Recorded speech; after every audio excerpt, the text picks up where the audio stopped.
Assalamu alaikum, everybody, and welcome to yet another Kalam Space podcast. Today, I'm your host, Emran, and your co-host for today, Brother Azim. Assalamu alaikum. We have something special for you guys, ladies and gentlemen.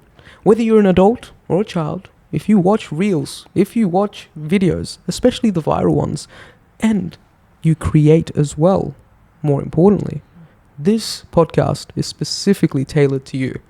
Now, we have a very special master here today. I'd like to say a master architect of Instagram success. Now, if I didn't give him an introduction that did him justice, I don't think I could do this podcast. So I've prepared a little something. Let me just go dive right into. Ladies and gentlemen, weighing in at a staggering 80,000 plus followers on Instagram, with his top 14 reels achieving more than 50 million plus views. Just to paint you a little bit of a picture, that is equivalent and on par with the population of South Korea. We have brother Shahreyar. Assalamu alaikum, brother. How are you? Assalam wa rahmatullahi wa barakatuh. First of all, thank you so much for inviting me. And that introduction was... surreal. Surreal. I feel overhyped. No, I've always wanted to do that, like a boxing ring sort of situation. Alhamdulillah. MashaAllah. There we go. All right, so let's get started. Let's go with something basic. Let's ask brother Shahreyar, what does your name mean? Before I say, have you researched into this? I don't know. No. Shahreyar. I'm guessing Shah means. And Yar means friend. It actually means king. King. Shah means Yeah. king. Yeah. Okay. And my name is Shahreyar Khan. So the title Khan is also given to rulers and emperors. Mm-hmm. Oh. So I think it's a very well... Central Asian. Yeah, the name is well thought out. Like Genghis Khan or Genghis Khan, I don't know how you say it, but the Khan is the title given to an emperor. Okay. So in my name itself, the name means king, and then the Khan is given to a king. So King Emperor. So Yeah, kind That's of. pretty cool. Wow. But, He's got a title on a title. Emperor is not enough. You're a king of the emperor. but it's kind of like credit to my mom and my dad, because South Asian parents, they always think names through. Like it's got to have a good, deep meaning. Mm-hmm. And inshallah, they hope their children live up to it. Inshallah. I think you definitely live up to it. Not yet, but I've got a long way to go. You're Instagram, king and emperor, right there. So You're the Got emperor a of Instagram. long way to go. I mean, right now we're shooting this at present. I think last I checked, Instagram was 81.3. So this podcast, maybe in the future we can revisit it. Probably when I have a lot more followers. Inshallah. Yes. Inshallah, yeah. And then we can go to we go king first, and then we jump to emperor on the next one. Yeah. So, were you born in UAE? No, I was born in India, but I moved to my parents brought me over here when I was 2, because they believed the education over here was much better. So yeah. Do Okay. you think so? I spent my whole life here. I'm 24 now, so 22 years in UAE. 22 years. Yeah. Wow. And so tell me about growing up in UAE. Like, what was it like? It's so much. I can't compare it to anywhere else, because it's just on a different level. Like the safety, comfort, and the peace you have over here of living as a Muslim over here, it's incomparable to anywhere else, honestly. Let's talk about the fun though. Like, what sort of activities do you get up to here? Like, growing up, what sort of activities did you get up to? Like, I've seen a lot of dune bugging going on in random places, people jumping hills and stuff. It's pretty... I'm not gonna lie. I'm the most boring person in UAE, because I haven't done anything. Like this area, Mirdif, I told you I haven't even been over here. I came to Mirdif City Center once last year because I had a business meeting. That's it, and I left. So, and Mirdif City Center has been like the iconic mall for the last decade or so. I've never been here, and I've never been to so many places in UAE. Yeah. So I'm kind of like a tourist in my own city. I don't do anything. So when it comes to fun, I'm the most boring person ever. But to fix that, I have set certain goals for 2025 that I want to learn how to horse ride. I want to learn archery. I want to learn shooting, gun shooting, Like firearms. Yeah, firearms, yeah. Drifting and paddle tennis. Everyone seems to do it, so I want to get into it. What's a paddle tennis? What's paddle tennis? It's practical. It's like a new sport. It's an emerging sport. and it's quite literally tennis, but with the exception of a rule that you can bounce the ball off the walls. So kind of like tennis and squash mixed. Is that like squash? Yeah, I've seen Yeah. squash. So it's tennis and squash mixed, kind of, That's very in the most simplistic way to put it. Okay. Whereabouts did that start? Is that something in like Sharjah, like No, it's Dubai? all over. It was started in Dubai, Mm-hmm. and now it's taken over London too, because everyone that lives in Dubai kind of like visits London. So Emiratis, Khalijis, they're all in London. It's a very new and emerging sport in London and the GCC now. Okay. So I believe tennis racket tennis, Paddle tennis. paddle tennis, paddle. I'm not gonna get this word right. No matter for the life Paddle of me. tennis. It's a new thing. I've never Yeah. actually heard it. It's like I've heard of ping pong. I've played ping pong before. I've played tennis before, but again, it's something new. So Yeah. it's emerging. If we get used to it, we might be able to, take I mean, on. that's the thing with the world right now. It's like there's always something new Yeah. going on, and I think Dubai is like also that. It's like everything is new. Everything has to be fun. So yeah, mashallah. So growing up, hobbies growing up, like things you like, and other fun activities. Let me think about Were it. you fun back then, or just like is it like something now? I was very I think I was fun as a kid, but like over towards middle school I started becoming more serious as a person. So as a kid, I think it was just a normal childhood, going out, playing with friends, football, cricket. That's it.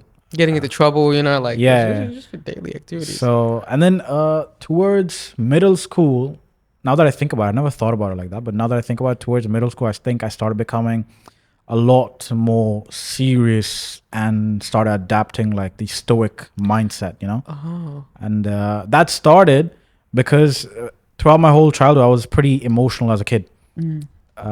So that meant I used to get angry very quick.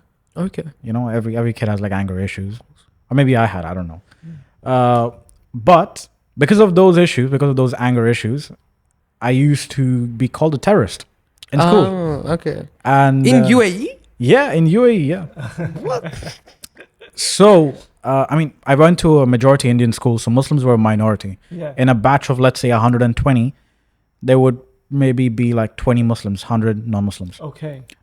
So I used to get called a terrorist a lot every time I got angry. So I thought that, you know what, regardless of what I do, I'm a walking representation of Islam.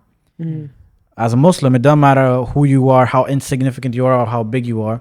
People will always associate Islam back to how I am. And Habib also said something that non-Muslims don't know Islam, they know you. So they look at you to see how Islam is. So at that point, I kind of like decided that from here on, I'm going to control my anger. Because every time I like lost, like my fuse went off as a kid, I'd get called terrorist. Then everyone would associate terrorism with Islam. And this during the time of 9/11, when that was a big joke. Yeah. I'm not that old. I wasn't born during 9/11, but No ancient jokes coming. Don't worry. You're good. yeah. I do that with him a lot. Yeah, but people used to make a lot of these Muslim terrorist jokes, right? And also because of the whole Saddam Hussein, Gaddafi, this all happened like in my childhood, right? Yeah. So you adopted the stoicism in order to counteract that, to Yeah. be able to control, regulate. Yeah, exactly. Like emotions should be controlled and regulated rather than just thrown out, Okay. So how did you kind of figure out how to throw it out? Like what was your outlet? Outlet is just work, focus on bettering yourself. Because if I do get upset about something, I just channel it towards, man, I need to do better. I got to become a better Muslim. I got to become a better human being. So I try channeling all of that energy in a productive, Positive. positive direction. And in a growth aspect. So In a growth aspect. Because, if I ever feel down about something or the other, I'm just like, you know what? If I was better, this wouldn't have happened. And why am I not better? I'm procrastinating. I'm lazying. So it's just me limiting myself. So when I get angry, I really start focusing and working a lot harder. So I never like lash out on someone. It's just like, if I just made myself better. Like a fuel. Yeah, it's a very good fuel. Yeah. You just got to pick the engine to put it into, you know, and you pick the good engine. Yeah. That's what's brought you here today. Alhamdulillah. And what we're gonna do is we're gonna do a little bit of a fun quick fire round with you. Okay. To put some questions, some random questions to see what your preferences It's are. gonna just be a simple this or that. Okay, So sure. would you rather this or would you rather Sure, sure. that? Ask me anything. Okay. Any So, Anything. Go for it. again, Are you he ready? has said multiple times that anything is on the table. Questions nothing wise, nothing is off limit. happy days. We have Right. his NDA signed, ready. Are you ready? Sure. Viral hit or loyal audience? So would you rather have one massive viral video Hmm. or a community that watches everything you post? Loyal audience. Do I have to explain why? You can Yeah. elaborate. Viral hit is insignificant. You might do it once and you're back to nothing. Yeah. Loyal audience, you can monetize it. You can make money from. Let's say you have 1,000 loyal followers. Just 1,000 loyal followers. If you charge them $10 a month, you're making $10,000 a month easy. It's easy to That's true. monetize. But would you say that you start off with creating viral? Start off. I don't understand. So as in like for you to get these community that are loyal to Mhm. you need to create something that will reach them. If you want a Yeah. loyal community, the idea should not be viral. The idea should be Okay. what people like. So the content is Yeah, and if people like it, it will go viral. Mhm. Okay. So you focus more on what is something that you put out and people will accept it, like it, share it, comment, engage with it. Once you do that, that automatically translates to virality. And that is what builds a loyal community. So if you focus more on what people will like, they will follow you for it. They'll become loyal followers for it. And that will also result in those videos performing very well. And it's a lot about like and relatability, as Yeah. you said. Yeah. Okay. Okay. Next would be Mhm. burgers or biryani. Honestly, I don't like either. But But if you had to choose, if I had to choose, I think burgers have lesser calories than biryani because biryani is rice and nobody takes biryani like a small portion of it. It's usually a big plate. no, because like in UAE they have it in bucket. Yeah. Bucket So, biryani, it's a famous thing. Bucket biryani. yeah. So it's bucket. biryani is anyone you see eating biryani is never like a small portion. It's a full plate or 2 plates of it. So the calories in that is very intense. If you compare that to a burger probably has like 400, 500 calories. So I'll go for the burger. But Yeah. I prefer none, honestly. No, okay. Yeah. None, just none. No, as in, not none. None. of Okay, them. I was gonna say none. No food. What comes there? But I No have to say, calorie. here in Dubai, Mm. compared to Australia, like the biryani, it's on a whole nother level. Like a whole nother level, from the portion to the taste, Yeah. and especially as you said, the calories. Yeah. It's like a whole different world. Like I haven't had biryani this good, but this painful to have. Like in the morning when I go gym, I just feel it all like coursing through my veins, and it's You go to sleep straight away after you have a good Yeah. portion of biryani. Anyway, scripted or spontaneous? It depends on the video idea. Like for this podcast, spontaneous. For videos that I plan, scripted.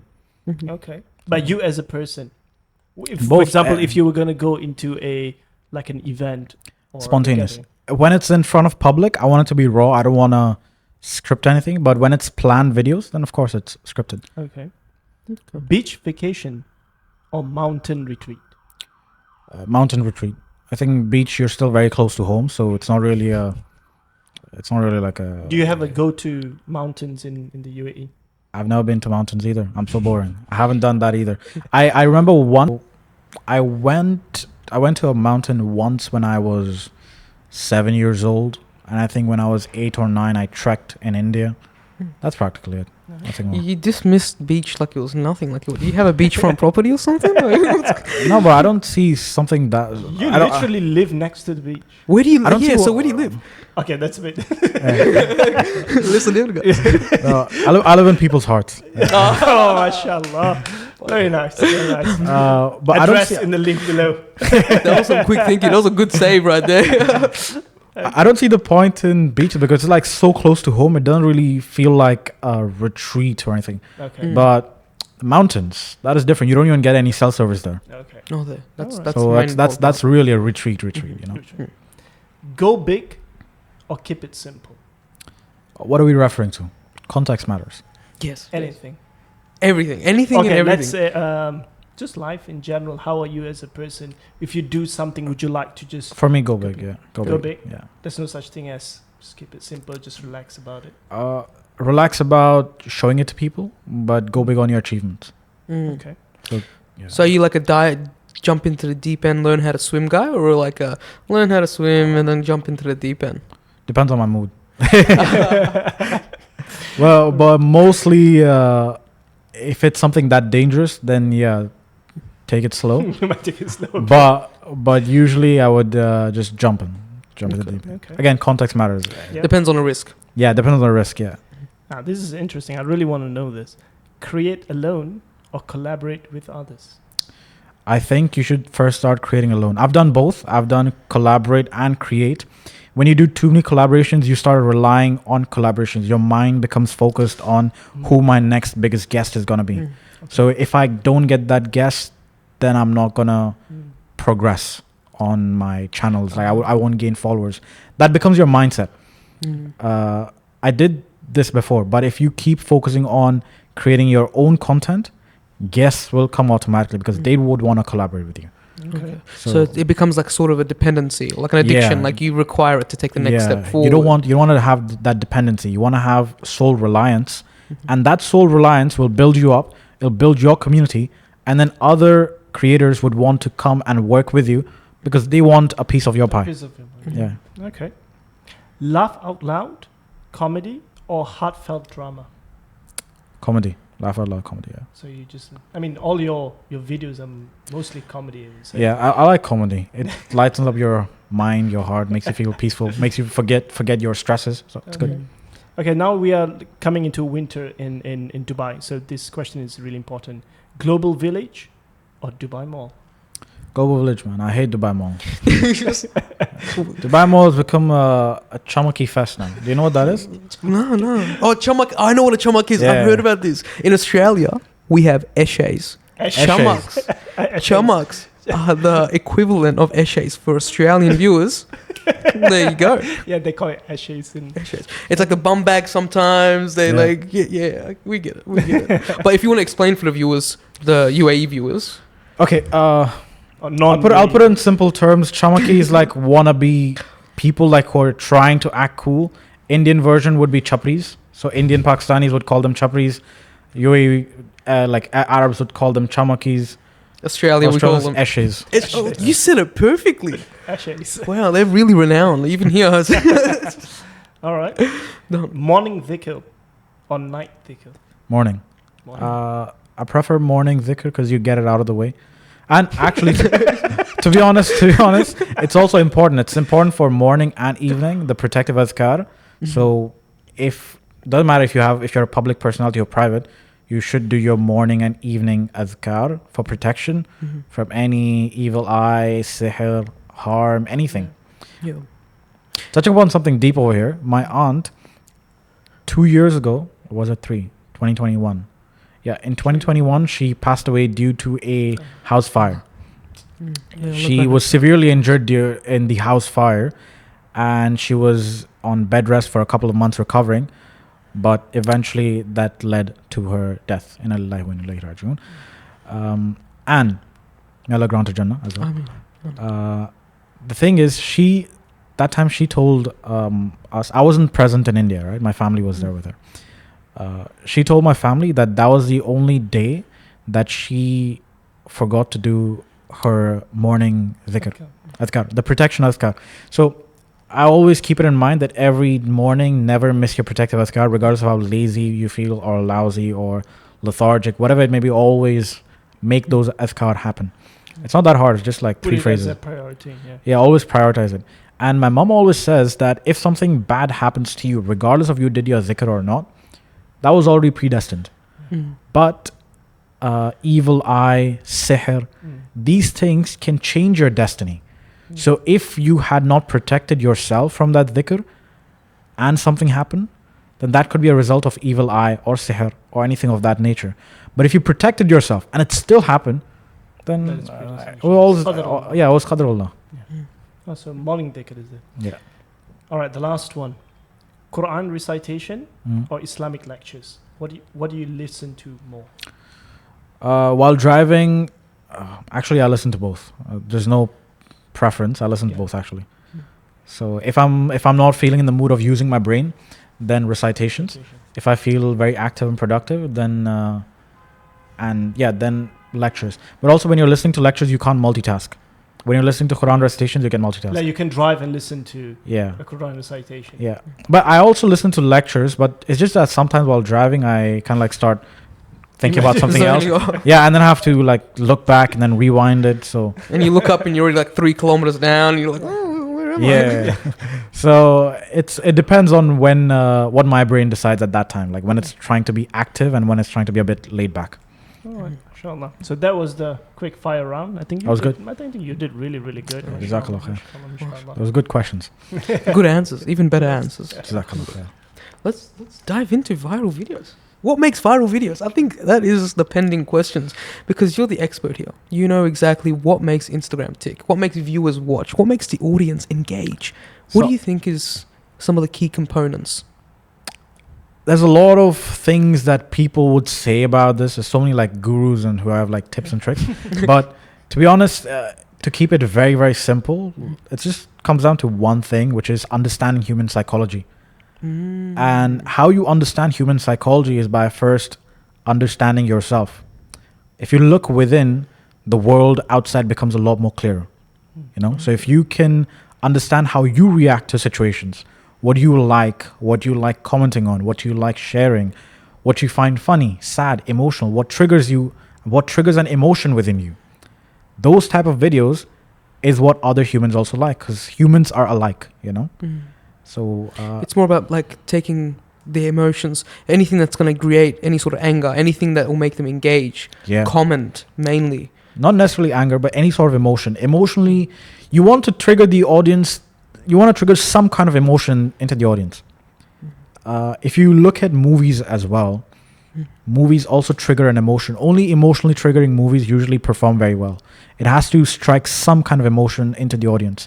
Anger, sadness, something, happy, comedy. It has to strike something. So is that the first thing you decide when you're about to make content? Is it what emotion do I want to trigger? Like what toes do I want to step on today? You know, like No, I don't really think about emotion. What emotion am I triggering? I'm just thinking about what people will like, and I like what people like, right?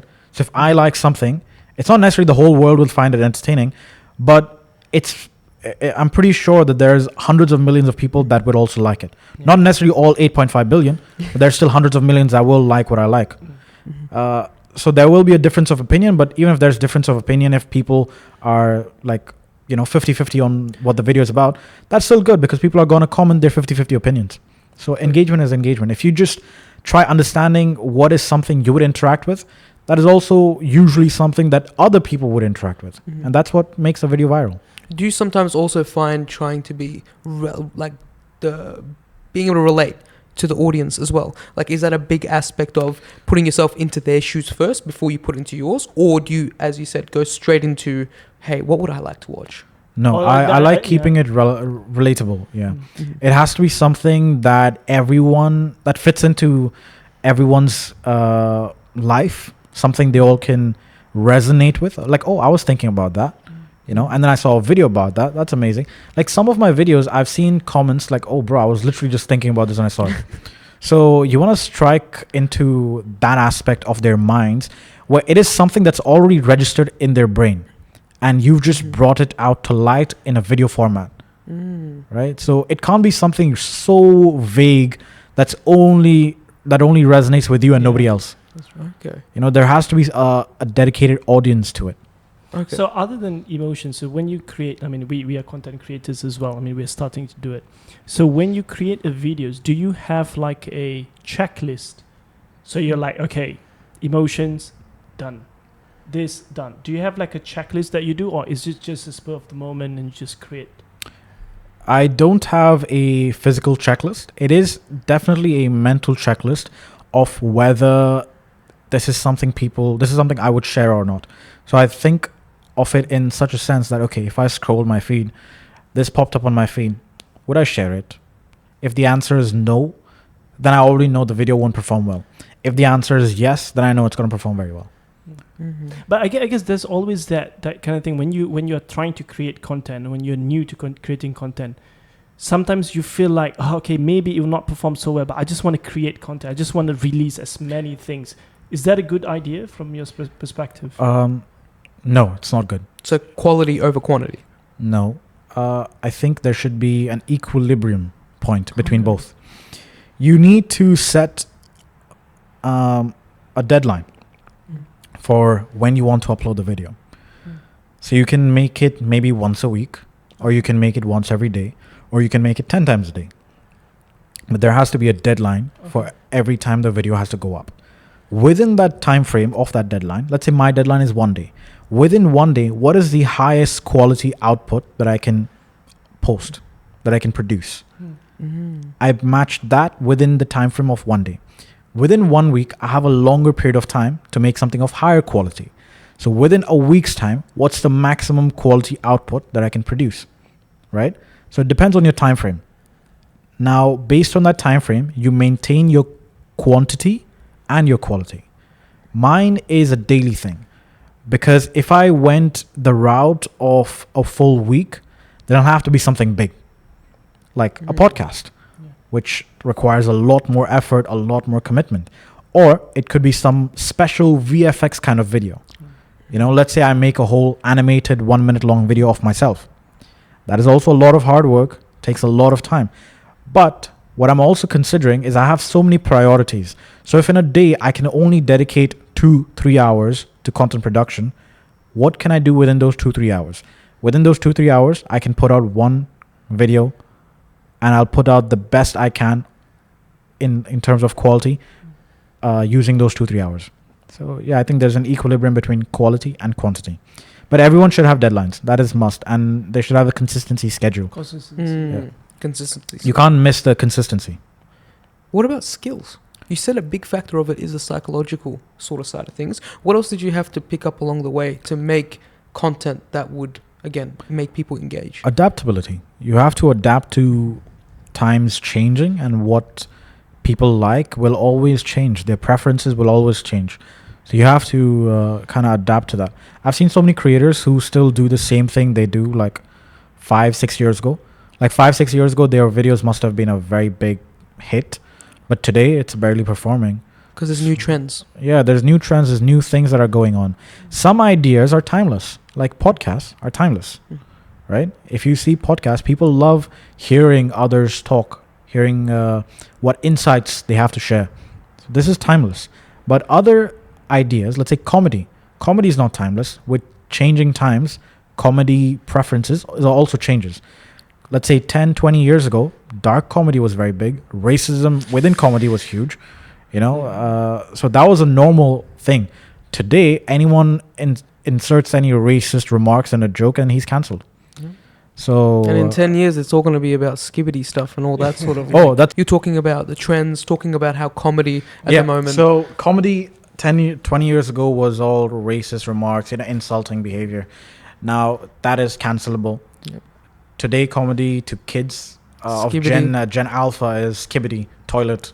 I don't understand it. I I don't- honestly do not understand what that skill I do is. not want to understand it. It's a Yeah. big thing. It's brain rot. Yeah, today brain Oh, rot is the that's- comedy. Yeah. There you go. Are you looking to take advantage of that? I feel like to relate to the young, you need to have some brain rot. Like, that's, Yeah. I've thought of a few ideas. I even tried implementing one, which was something along the lines of... actually, I don't remember the video, but I tried a few Gen Alpha relatable comedy, like brain rot comedy. Wow. You went there. You had to go. I did. It's a trend now, like brain rot videos. It's not the Gen Alpha that's actually watching it. It's even millennials and Gen Z, because it's kind of entertaining, you know. But knowing your content, you can play both sides. Like, you can release content on why parents shouldn't let them watch brain rot, and then you can also release the brain rot. Like, you know how it's- I made a video on something like I don't know if I released this or not. Maybe I did. I forgot. It was like, is rizzing her father halal? Now riz means impressing. Okay. Something like that. I think I made a video. I don't remember. Maybe it's just in my head. But I tried the whole brain rot thing a little bit. It is worth experimenting. Currently, there's so many brain rot videos that are going viral. Like, one is this trend of companies, brands, putting up a video. I let my Gen Z kid edit this video. And it was basically just them saying, let's say a real estate agent, for example. He comes and shows the apartment. He's like, the view is slay. The The kitchen ate and left no crumbs. It's like when the character, when they're talking, doesn't match the voice. Literally a completely different language. Like, I have no idea. I get it to a degree, but it's also like an overly like simplified way of talking. Like it's like everything, like a whole paragraph has been put into one word. Yeah. So it is something worth experimenting. I think everyone should like now, those videos that I told you of, the real estate agents, for example. These guys are like 40, 50-year-olds. Wow. So they have social media managers that make them do this. And it's fun because those videos are going very viral. So they don't have any sort of relatability to brain rot content, but there is a huge audience that consumes it. So for the content creators here, would you say that brain rot is the next like Bitcoin sort of situation? Is that what's going to be coming? No, I think it's just a trend, and you just have to adapt to the trend, jump on it, and then it'll get over in a few years. Okay, so talking about trends, where do you find these trends? Is it, as you said, adaptability, whatever comes by, you got to jump on it, or is there a specific like strategy to like get them early? I don't jump on to trends per se of that nature. Like usually when we talk about trends, the first thing that comes into people's minds is those cringe TikTok trends, like maybe a dance step or maybe some kind of TikTok cringe video. So I don't jump onto those kind of trends. What I jump onto is topics that people are talking about. Topics that are trending, like for example, the Mufti Menk video of the 50k Mahar. That was a trending topic. Yeah. So I asked somebody qualified of his opinion. Everyone wants to know his opinion. That's why it went viral. Yeah, I think that video really like shows the combination between informative and comedy at the same time. And I think that works really well. It was two sides of the coin, where people are desperate for an answer, and the men, of course, were desperate for some sort of support. We're looking like, this shouldn't be okay. I need to put food on the table first. Like that sort of situation. Yeah, so I pick up trends mainly on what people are talking about. And there's not something you can find or Google or research anything. I know like people, there's a lot of these content creator gurus who suggest that go on to Google Trends and search up keywords that are trending and make a video on that. That is possible for some creators, but I mainly just pick up on what people are thinking, and what they're thinking is based on what everyone is talking about on social media. Right. It sounds like you're mostly spontaneous with everything you do. It's more with the flow. It's with the flow as you go. It's with the flow. Yeah, it's 100% with the flow. I think that's what's providing the best results. It's going with the flow, seeing what you relate to, and then reproducing that. Yeah, exactly. Because but does it get tiring though? It doesn't. I have a schedule. I have a system. It's like I've turned my content production into a machine that just churns out content, and I've got a very dedicated system to help me with it, so I don't ever burn out or get tired. For example, I started content creation like 10 years ago, but backstory, going all the way back. Let's get some context. Yeah, context. I started, let's just go all the way back since the very first time I started content. Days before time. Yeah. Once upon a time. But Shahreyar was born in a land far, far away.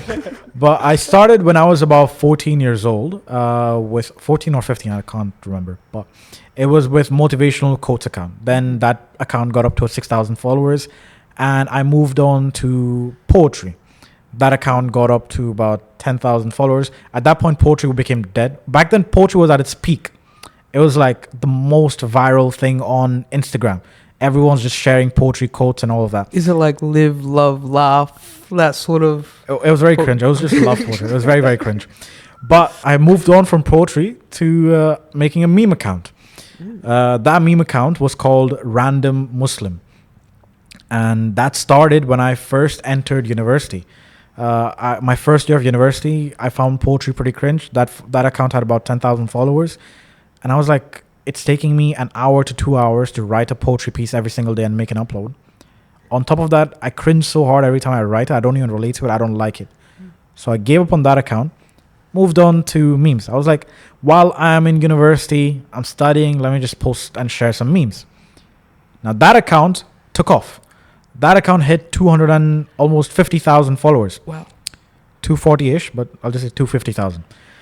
And that was later on called Hint of Halal. It started off with the name Random Muslim, but again, you got to think about business wise, you know, branding. Random Muslim is not a very monetizable name because you have Muslim in it. Correct. And people don't like associating a brand deal with a religion. And back then, all of these big Muslim companies that we have today did not exist either. So no Muslim company would sponsor or, you know, collaborate with you because they did not really exist. And if they did, they were so small, they barely had the budgets to work with influencers. But today, there's so many business avenues for Muslim creators to enter into, and so many big Muslim businesses that pay well to Muslim creators. But anyways, yeah. So I changed the name from Random Muslim to Hint of Halal. And the reason why I did Hint of Halal was because I wanted it to be just a little bit halal. So people's expectations are low, you know. I changed it to Hint of Halal because I knew that if I kept it with, let's say, a Muslim branded name, everyone would expect something highly Muslim, you know. Yeah. And that would diminish my creativity because back then I wasn't even that strong of a Muslim, you know. That I would create expectations. Yeah, it would create very high And expectations. it'd be more subtle is better. Yeah. So I created a Hint of Halal to lower people's expectations. That is just a little bit halal. Everything else is haram. But that had a reverse effect because now people did not know what hint meant. And they just read halal. Yeah. So now everyone expected the account to be like very, very halal. So anytime I posted something, it was like, astaghfirullah, you know. So that kind of backfired. And then even brands would not work because they saw the word halal.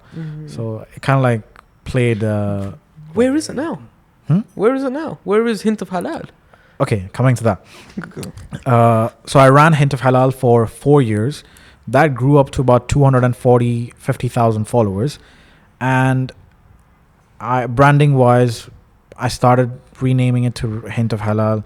Then I did the whole branding of it. I got a logo done, color scheming, everything.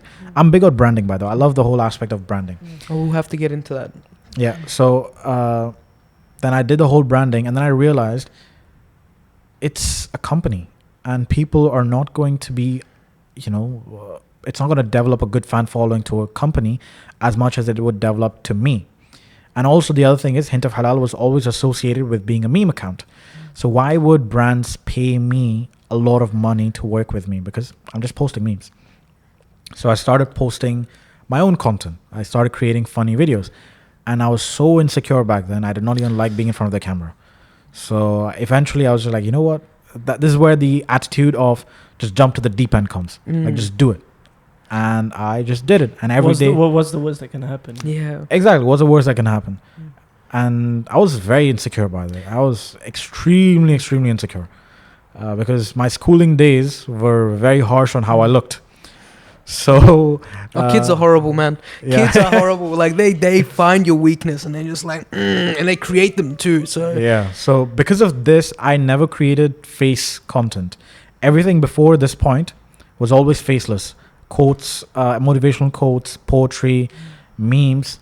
Up until this point, I had about 200,000 followers.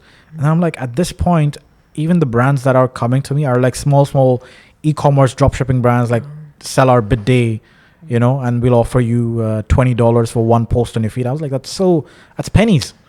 And I see other influencers, like creators, legit influencers. They charge about $2,000 for one post. Wow. And I was like, wow, my audience is much bigger than yours. My engagement is much higher than yours. Yet I'm getting paid $20. You're getting paid $2,000. And then I realized the whole aspect of this is face value. Brands pay for your face value. Now, if there's no face, brands don't want to work with you. So I was attracting only like low-end customers, like small dropshipping brands.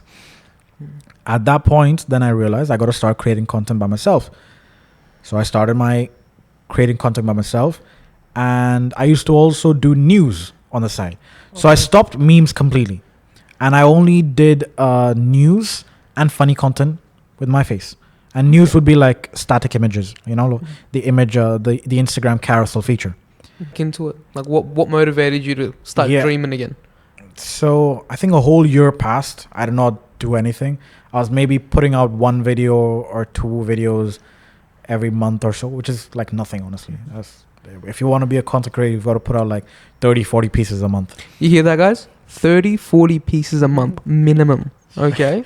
Minimum one at least every day. There you go. But I was barely putting out any video, maybe like once a month or once in 2-3 months. But then finally I was like, if I really, like, content creation was the base of my everything. I noticed change in so many ways once I lost Hint of Halal. I lost access to all these green, red carpet events. I was invited to meet all the Bollywood celebrities. I got to meet all the biggest cricket teams, the Indian cricket team, Pakistani cricket team, Chris Gale, all of these big guys. I met them all. I was invited to so many events because of Hint of Halal. The sponsored trip to Abu Dhabi and VidCon. Came with all the perks. Every single perk on the table. And then as soon as I was gone, I got access to nothing. Everything was gone. Just stripped. Yeah, stripped. Like, because I, essentially to all the brands and everyone, I lost value. Right? Which is understandable. So it's a big thing of what value you provide. Not just to your audience, but also to the people that collaborate with you. Yeah, exactly. So I lost it all. How did you cope with that disappointment though? I honestly did not. I don't know. I was just down bad. I met my friend. And I think it's very good to have funny friends, honestly. Funny friends that make light of the situation. Yeah. So this guy, he mocked me. He mocks me till this day. You know, but the first time I met him after my account went down, we were hitting the gym. He was like, "Bro, let's go hit the gym." I sat in his car and I was like, I was looking down. He started making fun of me, like, "What are you looking like a crybaby? You know, cheer up." So that's a best friend. Yeah. So he cheered me up in the moment, and then I got back on track. And then he reassured me, like, "Brother, you know, you've gone through a lot of things, and you always pick yourself back up. So trust yourself. Give it time. You'll work it out." And you did. Yeah, alhamdulillah. So then I got inspiration for starting. So before my account was deleted, I started Ru'ya Creative. Okay. Just before it was deleted, like maybe a month or two before it got deleted, I started Ru'ya Creative.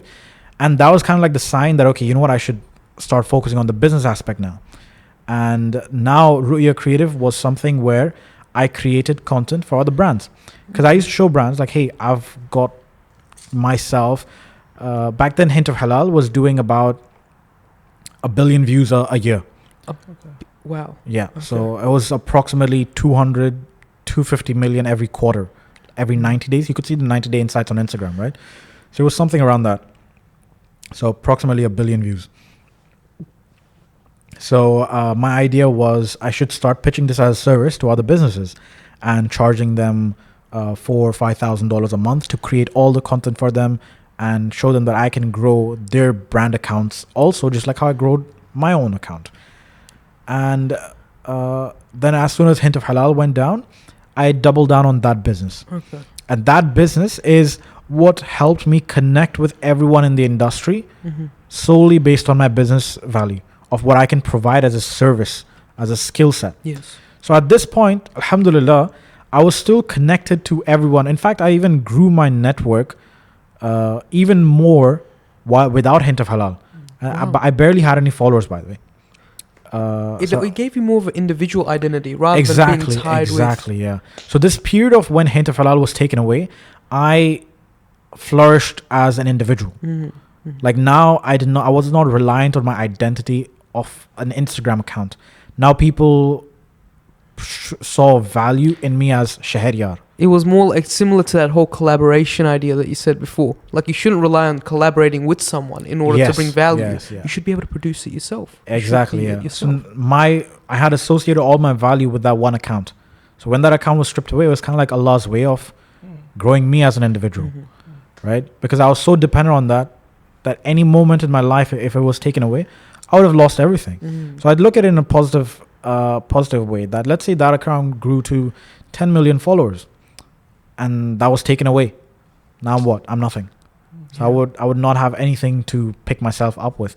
But it got taken away at just 250K.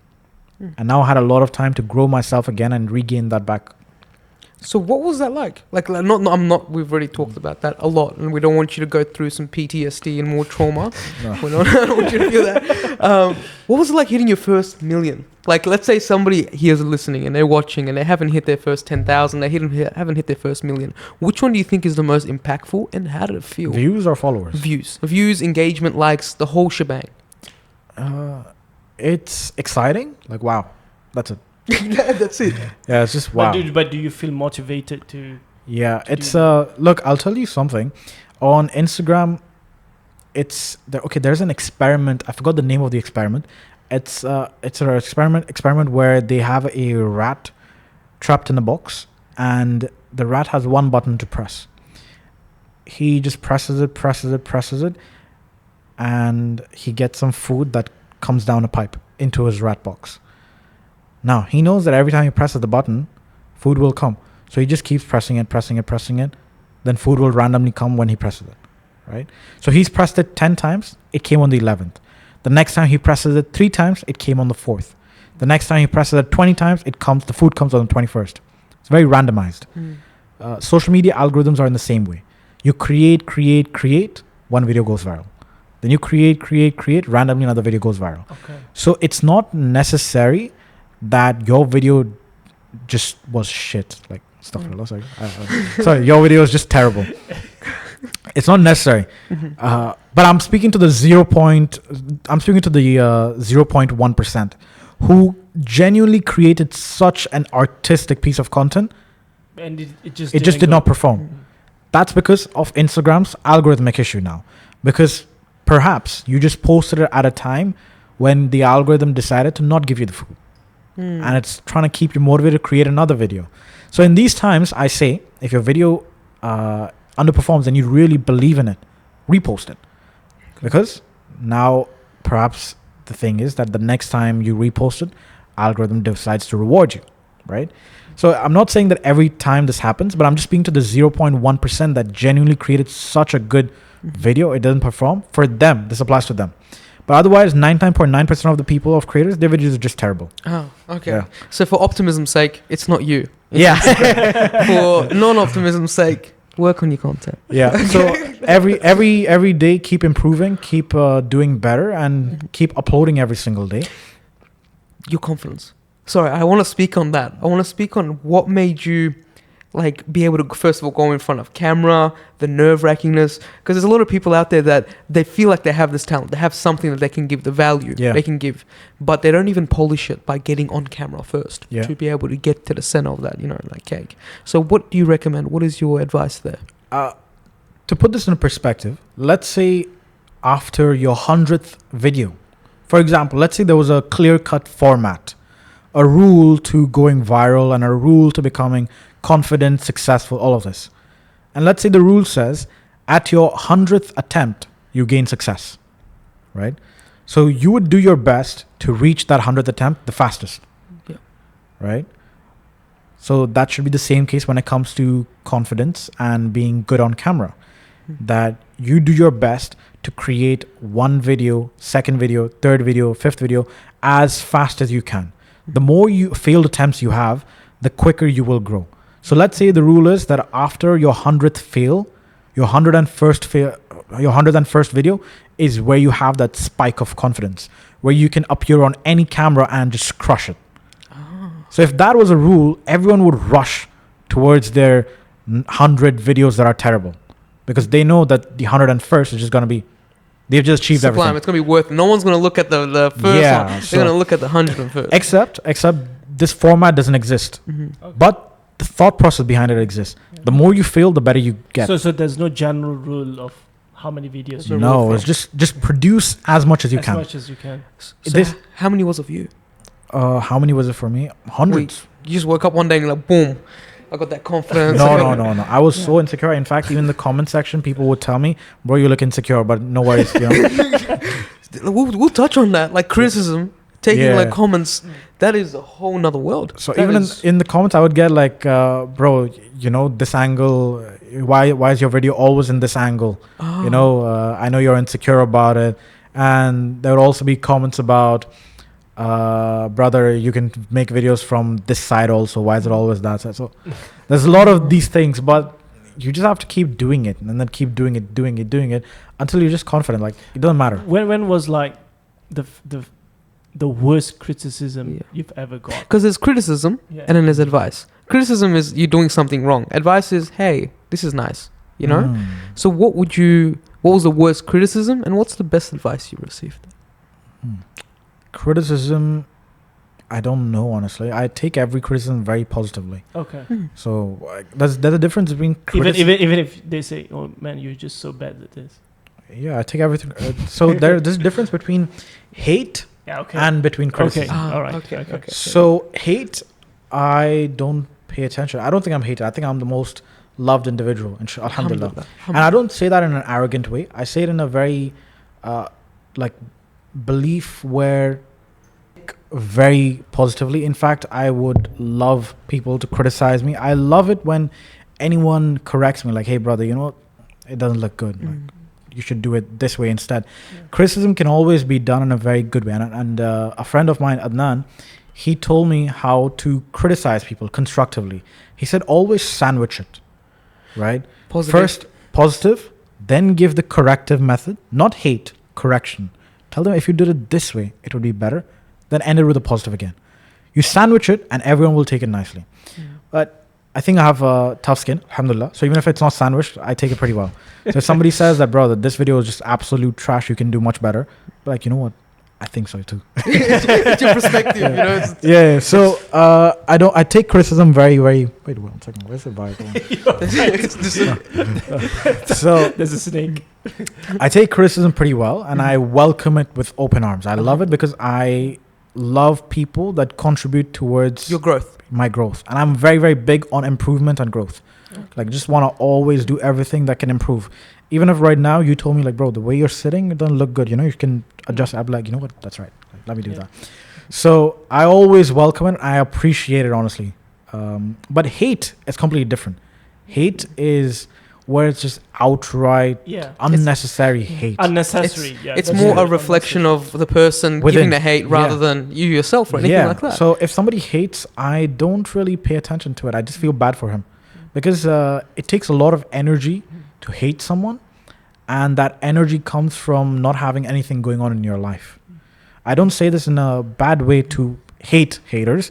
I'm also saying this in a constructive way because, to be honest, everyone's had a moment in their life where they've hated something or someone, and then they're self-reflective. They're like, "It's not worth it," and then they grow out of it. So everyone's been a hater once in their life.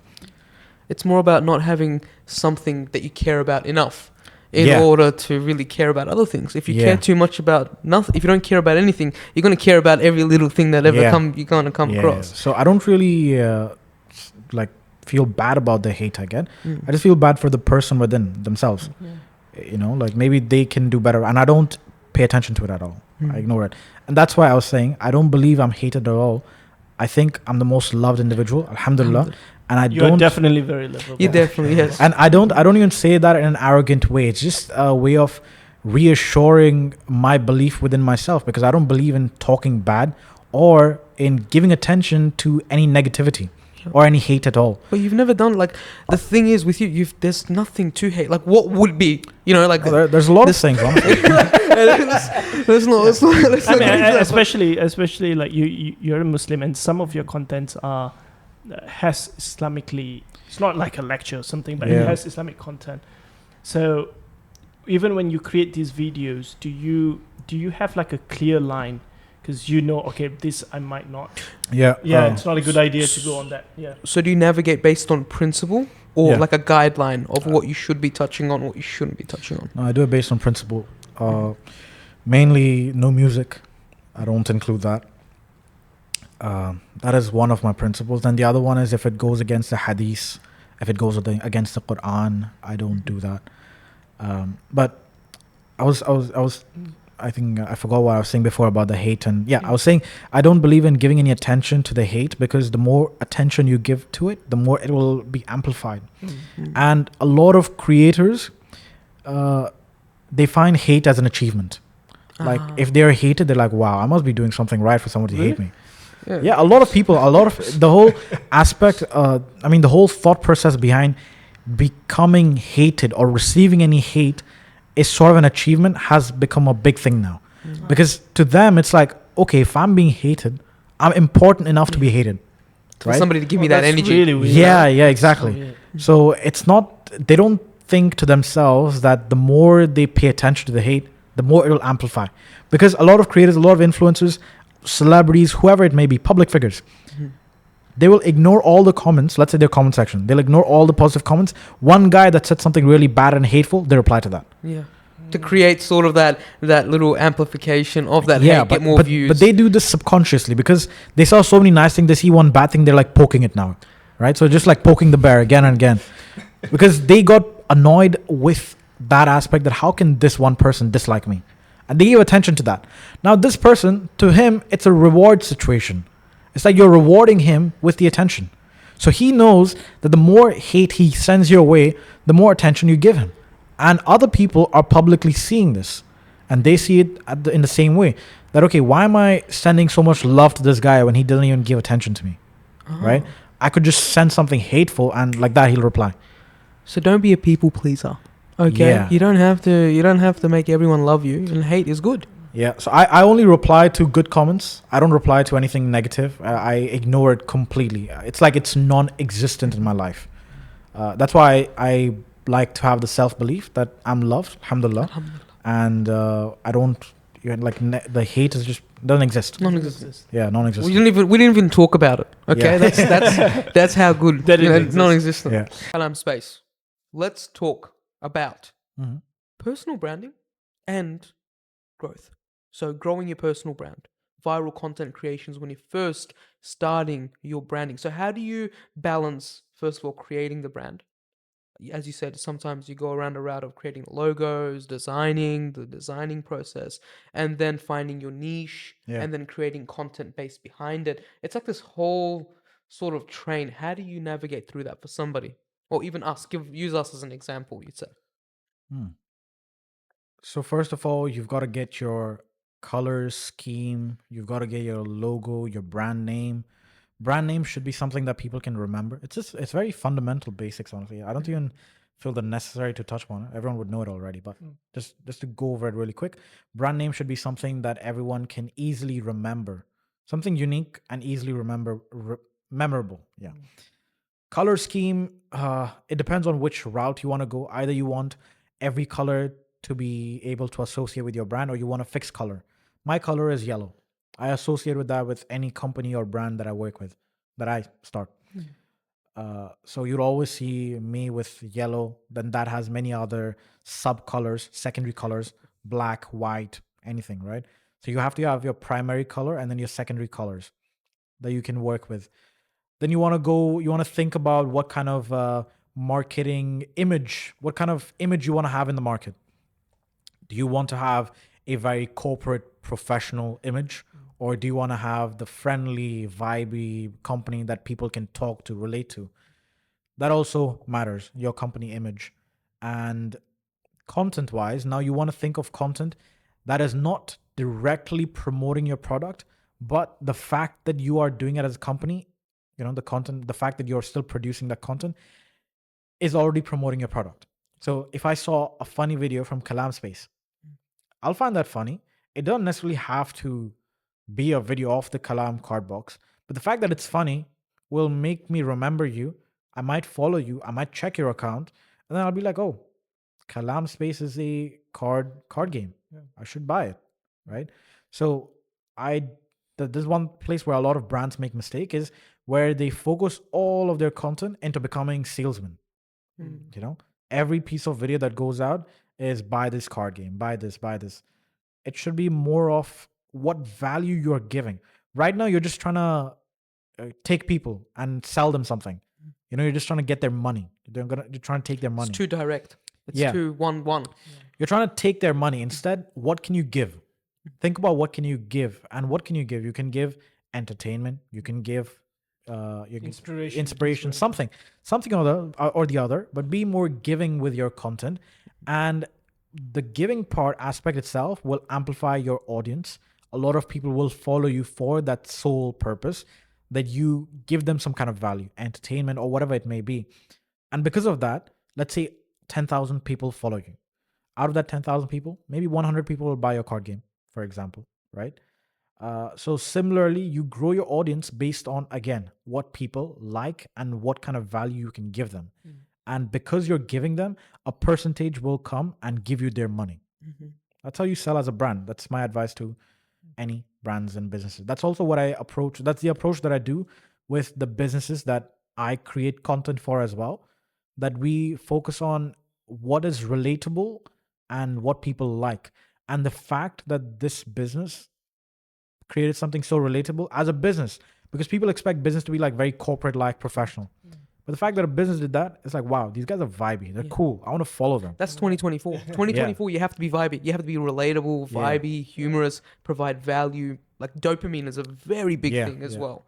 So it's about appealing towards them. So you're saying that don't be too direct. Yeah, Give don't be them too value first. And as a sort of byproduct of that value, people will give value back to you, which is purchasing your products, following you, and talking about Kalam box. Actually, you know, while we're here, you know, I'm gonna put the laptop down. We can play a game. We'll play a quick game. Actually, a suggestion for Kalam, like if I was to work with Kalam's content, I wouldn't even focus too much on creating card game content. I would do more Muslim humor, because the whole aspect of Kalam is it's an Islamic card game.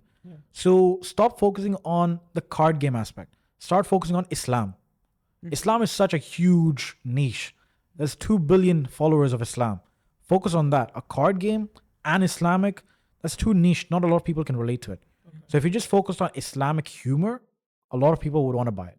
It's like a funnel. It's like it's a funnel. Yeah, it's a funnel. It's creating sort of a pathway towards the card game, and that can become its own separate entity. Yeah, exactly. So Kalam should be more of a create Muslim content around it, because that's your big niche. Your product will always be your small niche. You have to find the umbrella. For any business, you have to find the umbrella that everyone can relate to.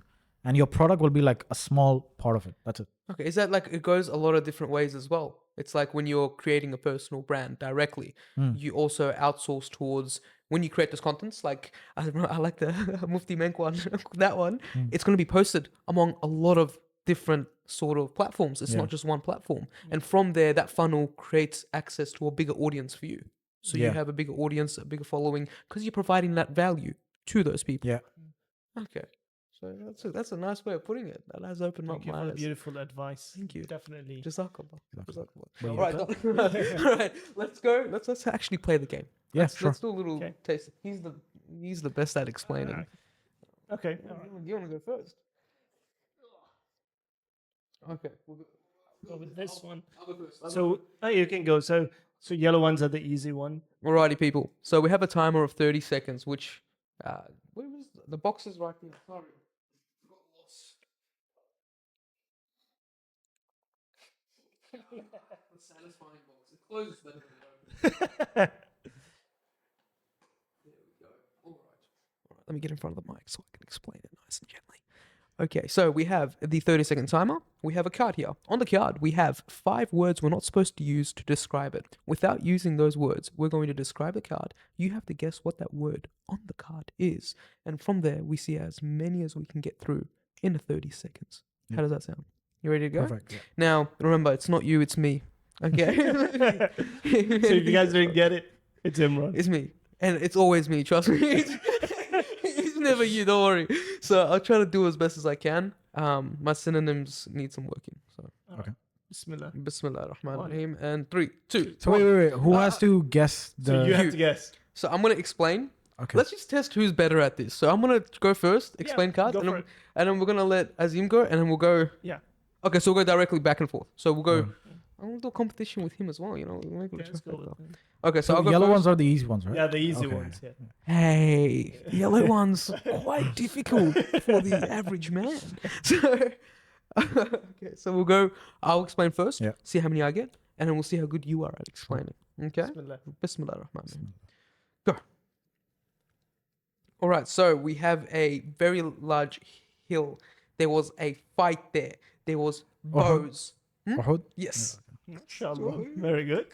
Okay, so I have a cousin and another cousin named this. You wouldn't know your cousin. Yeah, he doesn't know my cousins. Muhammad? It's every cousin. Let's go with there is 2 mounds that was gone in. Safa Marwa. Yes, there we go. See, he's good. So this is a liquid that is Zamzam. Yes, yes, let's go.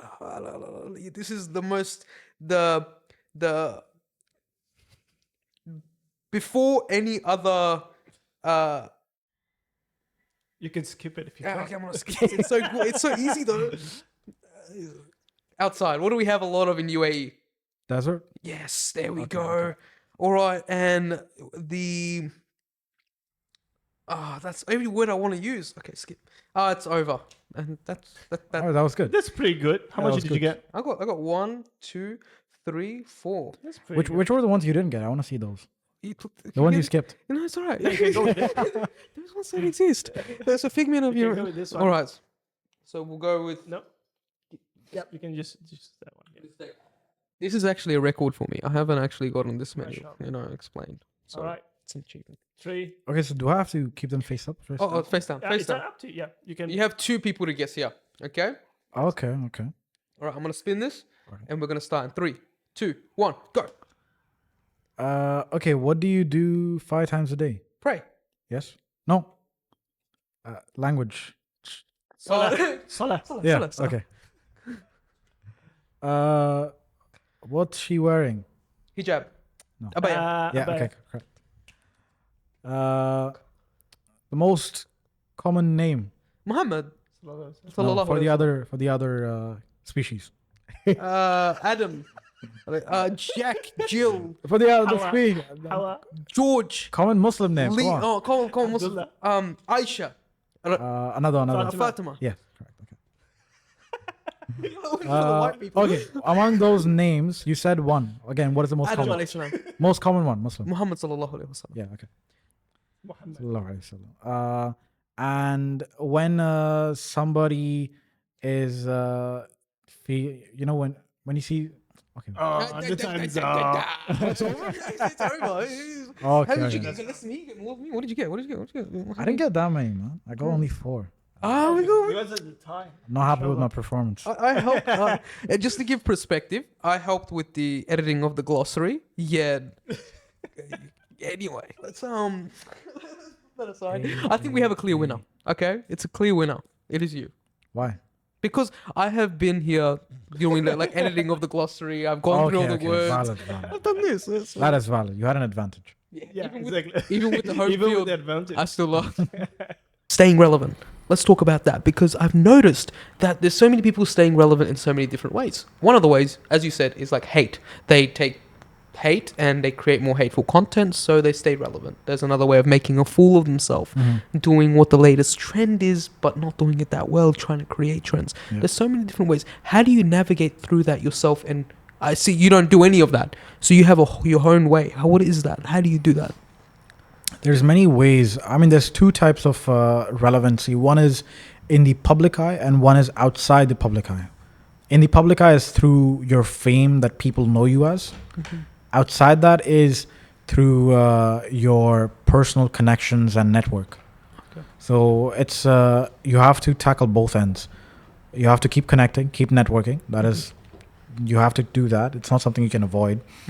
The other is you have to keep creating content that is respected. So never go the hate route, never go the cringe route. Hate and cringe, push that aside. Don't even consider that as an option. Controversy is subjective, right? Something I say, I might find it really normal, but it might be controversial to a particular group or community. So that's subjective. So I wouldn't say anything on that, but just again, like I said, be adaptive of what people like. As long as you're adaptive and observant of what the audience likes to watch, you'll always stay relevant. So it's a mixture between community and Yeah. your audience, Yeah. staying relevant. So networking wise, what do you see? You didn't see, the way you explained it before, you like you can't avoid it. You know what I mean? It's like Yeah, you can't avoid it because if you avoid networking, your page goes down. Nobody knows you. Everyone's forgotten you. okay. So what sort of networking? Are you talking networking in regards to advertisements, or is it more? No, I mean with other networking brands? with all the big dogs. Like in the industry, you should know everyone. Everyone should know you. Okay. Oh, okay. Like for me, after Hint of Halal got taken down, I went pretty hard on networking and making myself known as an individual. And that's what helped with my business. The reason why I did that is because I was trying to sell my services as a business. But that also helped me as an individual because now I'm connected with all the creators in the UAE industry. Yeah, and you're also providing them one of the main services they require. Yeah. So I became known in the creator space, and now all the creators know me. I might not be like best friends with everyone. I don't really maintain that kind of relationship where I call everyone, talk. I don't even do that with my closest friends. You know, I'm pretty reserved. But at least we know that every one of them knows me. I know them. That's enough. That's it. Yeah. Okay. That's beautiful. One thing that I also want to really touch on is, I mean, you're famous now, right? Everyone, I mean, a lot of people know you. Yeah. So how do you deal with fame? I don't think I'm famous. So do you go through a thought process of or certain things that you do to just keep yourself grounded? No. I mean, do you get recognized? Yeah, on the have you been streets? like recognized? I do, and I love it. I love being recognized. Yeah.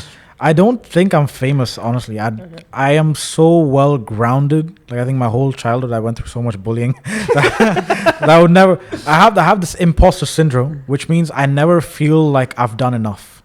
So, and I think that is very, very good to drive people forward. Success. I don't complain about it. Like, why do I have it? I love it. I think it's something that Allah has shaped my character in a way that it's just constantly striving for more and more. Not in a bad way, but in a good way. Like I just want to be better than I was yesterday. And it does not matter how many followers I have, how big I get on social media. I'll always think, how can I do more? You know, and I'll never feel it's enough. And it's kind of like a point. Sometimes I feel envious of people who are just like very simple-minded. Like they don't really care about anything. They just want to stay, you know, earn enough to keep their family safe. And that's it. No growth mentality.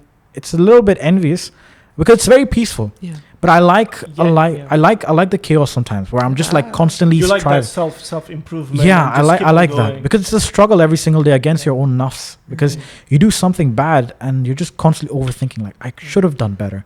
Like in this whole podcast, I was like, while we were taking pauses, while you were asking questions, you paused a bit, right? So I was thinking to myself, did I say how many times have I said that?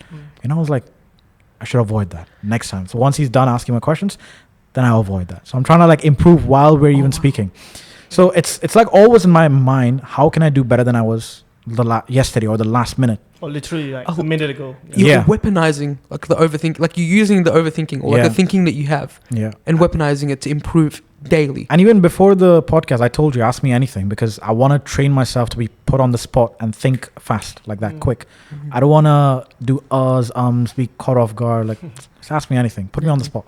So social media for you, it's a job. It's more like your brand. It's your it's how you make an impact daily. But for a lot of the people who are viewing it daily, it's many different things. And for some, it even not yourself. I'm not saying that when they watch you, but phone, social media, everything in general causes them to get distracted, go away from Deen, go away from Salah, and creates more. I mean, we are guilty of this. I mean, we are all guilty of this in some way. Yeah.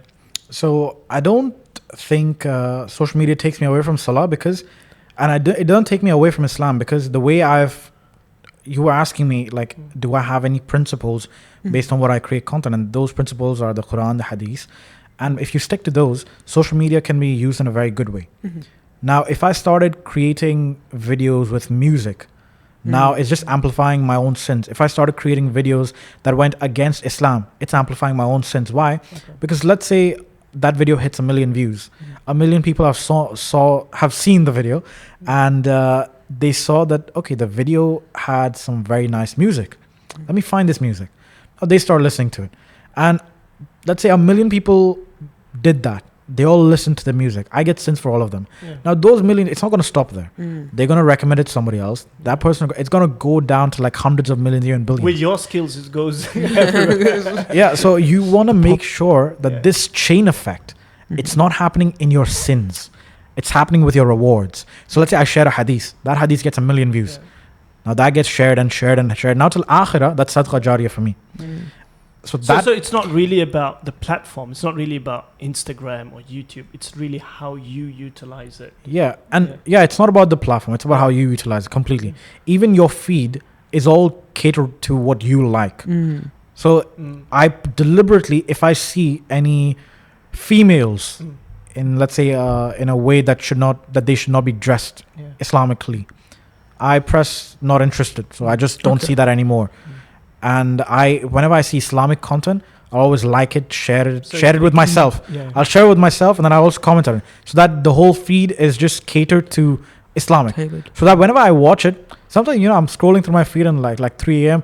and I see some such emotional Islamic videos, and I get like teary-eyed. I'm like, wow, subhanallah. And sometimes when I'm doom scrolling, the only reason I'm doom scrolling is because like I feel it's enhancing my iman. The more I consume the Islamic content.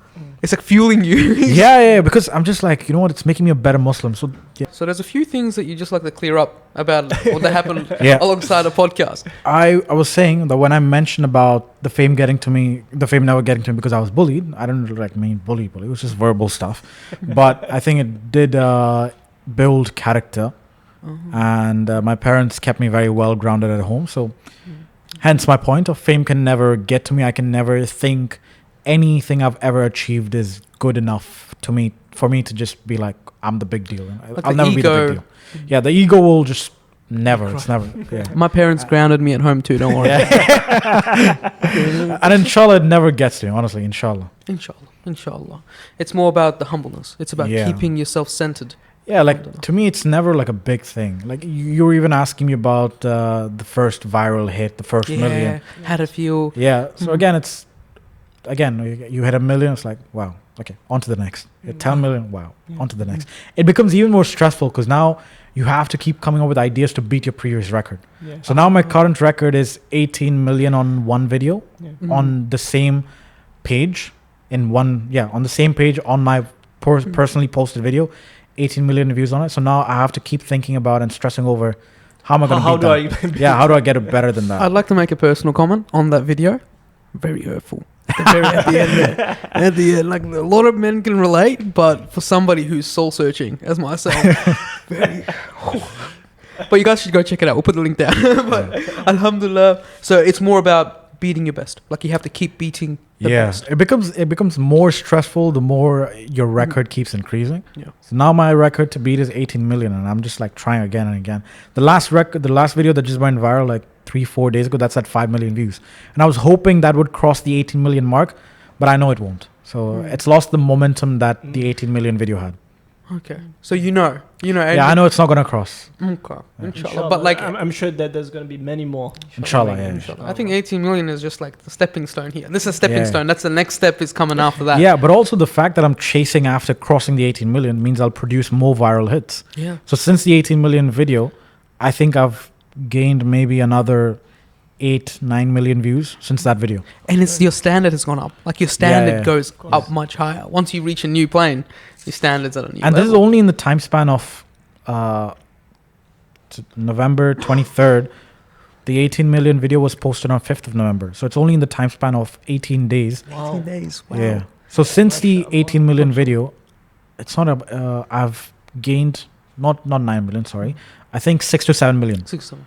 Yeah. Well, I'm glad we got the opportunity to bring you down before that. We got you to agree before that, like now that he's a big celebrity, can't be getting those guys so, easy. But alhamdulillah, we're so happy to have had you. We've gone through from just a little quick fire round and seeing your preferences, along with your beautiful explanations on why. We've also been able to explore what makes you and see you. Alhamdulillah. Well, I want to ask, just to give the viewers a kind of like a bow for the gift box, is what is the core thing that drives you to make this content? What is the core that it's your it factor, you think, that has made you successful? My core has always been influence, personal branding, akhirah, money, a lot of these things. Because, look, I think there's a lot of good values that I can share with the world that have been instilled into me with my upbringing. Because I think there's a lot of bad values also that get amplified online. Yes. So I think maybe I can do my little contribution of sharing some goodness, of, being better Muslims, having better akhlaq, these things, compared to the super, I forgot the word. superficial content, yeah. materialistic. Yeah, compared to the superficial materialistic content that everyone's It's the consumed flex. by. It's the Yeah, I think maybe I can do my little contribution of maybe taking people in a little bit right direction. By little, he humbly means the one population of South Korea at a time. Just put that out May there. Allah give all the success to you, and may we Inshallah. all Yeah. of us benefit from your work as well. Yeah. Ameen. And also another thing with influence is also social currency. So Mm. in today's day, if you have social currency, you have literal currency as well, right? Mm. Influence buys money. Money does not really necessarily buy social media influence. I mean, you can pay for followers, but that's like dead followers, you know? Yeah. So if you have influence, a social currency that gives you status, respect, honor, which are good things to strive for as long as you know where you're headed. Like I always loved the story of Sulaiman alayhi salam, where he asked Allah for the biggest kingdom, the biggest of miracles, you know, being able to control the wind, talking to animals, having control over jinns, and having the most unimaginable kingdom. His palaces were magnificent. He did not do this to show off or to boast. He did this because the glory would amplify Islam, because people would look at that and be like, wow, Muslims can be like that, you know? And if people, because people are attracted to this, and when people are drawn to that, you can give them the message of Islam. So I believe in a similar thought process where I'm striving for success. I'm striving for leadership. I'm striving for money and influence, but in a way that I can mend my akhirah with it. Like if I do it in the right way, imagine how many rewards would I be stacking up for my akhirah. You That's know? always the byproduct. That is the Yeah. goal. MashaAllah. And Not only that, but also imagine the influence you would and the impact you would have in taking people away from the bad, superficial or materialistic Yeah. content and giving them a bit of a light side, you know, the one that is a bit more Islamic, that Yeah. can be used in a better way. yeah, like why laugh at the things that aren't good rather than laugh at something that's going to be beneficial for you? Yeah. That's going to be nice. That's going Yeah. to. It's not going to affect you in the akhirah in a bad way, you know, with what's coming out. So I generally pray for the growth on my social media. I pray to Allah that, Ya Allah, please let me hit my We pray as 100K. well. I mean, Let me hit my 1 million, my 10 million, my 100K, everything. I pray for that. Because again, I don't believe it to be like an arrogant way. You know, No, like it's- I want to be no, a big no. guy. No, I No, no. believe in a way that but it's success. it's success. And I'm Success, yeah. striving for success. Honestly, it's not something bad. Yeah. I think there's a lack of leadership Yeah. because a lot of people use the example of Muslims shouldn't strive for that. They should stay humble Yeah. Mm. and, you know, No, keep no, away yeah, from the yeah, limelight. no, I think definitely not, yeah. I think while it is necessary To be to be humble, there's also necessity for good leadership. I think the world lacks good leadership. I think the world lacks masculinity. I think the world lacks moral values, Mhm. which can be provided, and I strive for that. I'm not saying I'm the best, but But you take responsibility. yeah, try I to do advocate like for it. like the responsibility. Yeah. It's a huge responsibility, which I think only the responsible should aim for, and I like it.